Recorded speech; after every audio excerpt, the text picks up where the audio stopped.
TorahBox.com pour la diffusion du judaïsme francophone vous retransmet un enseignement du Rav Mordechai Shriki. Bonne écoute et bon limoud.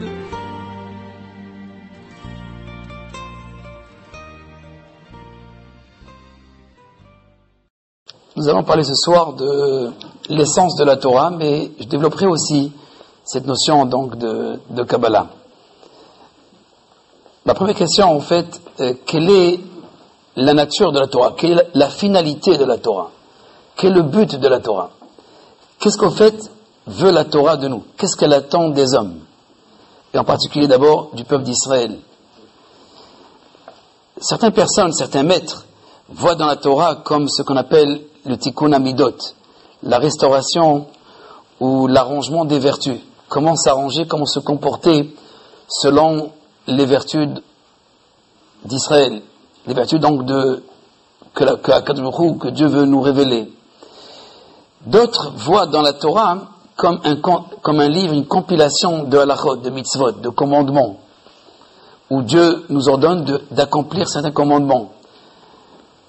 Mais au fait, si on fait attention, toute la structure de la Torah, elle se compose soit des histoires, l'histoire d'Abraham, Yitzhak et Yaakov, ou les chameaux avec Eliezer et Rivka, ou Korah, pour ne citer que quelques histoires, ou des commandements, donc des ordres, des commandements que la Torah nous demande donc de respecter.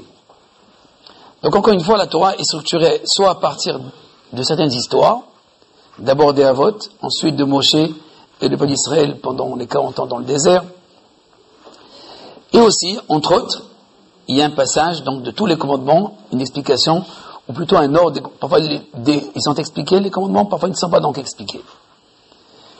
Mais si on approfondit, la Torah est au-delà donc d'enseignement et d'histoire, même s'il y a une morale, une éthique à apprendre et à déduire de ces histoires, et aussi un livre donc de compilation de halachot, de commandements et de mitzvot.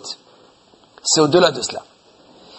Il y a un enseignement profond dans la Torah elle-même. Cependant, nous savons que la Torah telle que nous l'avons aujourd'hui, c'est la Torah qui a été donnée après la brisure, après Shvirat HaLuchot, après la brisure des tables de commandement.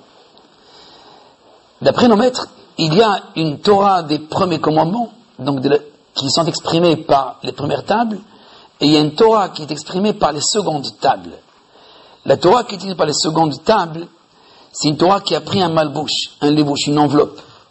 Au fait, les histoires ainsi que les commandements tels que nous les avons aujourd'hui s'expriment à travers cette enveloppe. C'est un résultat, mais d'une essence, à savoir d'une volonté divine, et qui est cachée à travers cette enveloppe qu'on appelle donc les commandements et les histoires. On va prendre quelques exemples, vous allez tout de suite comprendre de quoi je parle. Mais avant de prendre des exemples,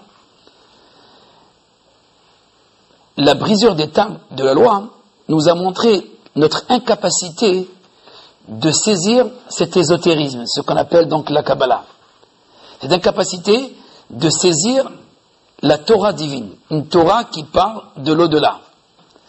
Nous voulons une Torah qui parle ici, à savoir une réalité terrestre, rationnelle.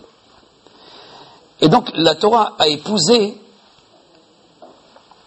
cette enveloppe et qui nous permet donc de saisir ce même enseignement, qui est un enseignement caché, par un enseignement dévoilé. Mais en vérité, cette faute d'Israël, du peuple d'Israël, lors de cette attente de la Torah, donc sous le mont Sinaï, cette faute d'Israël correspond exactement à la faute d'Adam Arishon avec le Etz Hadat, avec l'arbre de la connaissance. Donc, pour comprendre ce changement de cette Torah cachée et cette Torah dévoilée, il faut comprendre la différence qu'il y a entre l'arbre de vie, c'est Etz HaChaim, et l'arbre de la connaissance. Au fait, quand on parle de l'arbre de la connaissance, Etz Hadat et Etz HaChaim, c'est le Ramchal dans Da'at Evunot, un des livres du Ramchal, un des livres extraordinaires où il a présenté la Kabbalah d'une manière très rationnelle. Le Ramchal explique qu'il y a en fait deux voies. Dieu a présenté deux voies à Adam Arishon. Quand on parle de Etz Hadat, il ne s'agit pas donc ni d'une pomme ni d'une figue, mais il s'agit d'une voie qu'on appelle la voie de l'expérience.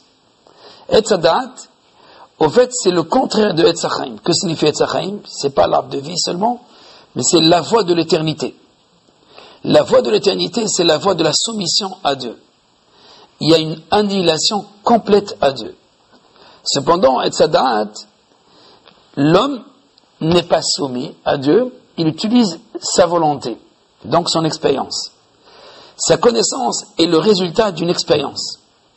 Mais pour l'homme, pour saisir quelque chose, il ne peut comprendre une chose que par son contraire. Et dans le langage du Ramchal, dans son livre d'Atevunot, il est écrit que En haor nikar ela mitoch hachosher. La lumière ne peut être saisie que par les ténèbres. Au fait, il faut vivre le contraire pour comprendre une réalité. On comprend la vie par la mort. Et donc pour nous, on n'a aucune notion de la vie maintenant, c'est seulement échapper à la mort. Donc nous vivons seulement la négation de la mort. Comme la mort d'ailleurs, elle n'exprime rien du tout que l'arrêt de la vie. La lumière, c'est uniquement une absence des ténèbres. Ou les ténèbres, c'est une absence de lumière, c'est une abstraction de la lumière. Donc on comprend une chose par son contraire.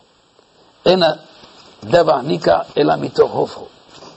Donc ena or nika ela mitoch hachoshech aussi. La lumière ne peut être saisie que par les ténèbres. Etz HaDa'at, c'est la voie que l'homme a prise, mais aussi toute l'humanité. L'humanité va suivre cette voie qu'on appelle Etz HaDa'at. Au fait, il ne s'agit pas seulement d'Adam Arishon, comme je dis, c'est toutes les nations, y compris le peuple d'Israël. Mais le peuple d'Israël avait cette possibilité, avec Matan Torah, 2400 ans après la faute d'Adam Arishon, de revivre cette même expérience et d'aller cette fois-ci directement à Etz HaChaim, cette voie donc de l'éternité.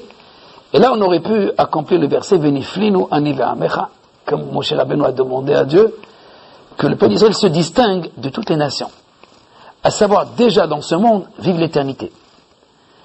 Un peu comme dans le désert où Simnatecha lo balta alecha, ta robe n'a pas vieilli sur toi.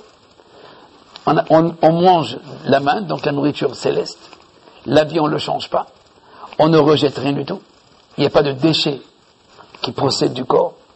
Il y a une pureté et une élévation constante. Il était possible donc de vivre cette voie qu'on appelle l'éternité, et donc il y aurait une distinction extraordinaire. Voilà un peuple où il n'y a pas d'hôpitaux. Voilà un peuple où il n'y a pas de maladie. Voilà un peuple chez qui il n'y a pas de plaie. Il n'y a pas d'épidémie. Et donc il y aurait eu réellement Veniflenu, une distinction extraordinaire, séparation totale entre Israël qui exprime réellement la divinité. Atem Edaï, vous êtes mes témoins. Donc Israël aurait pu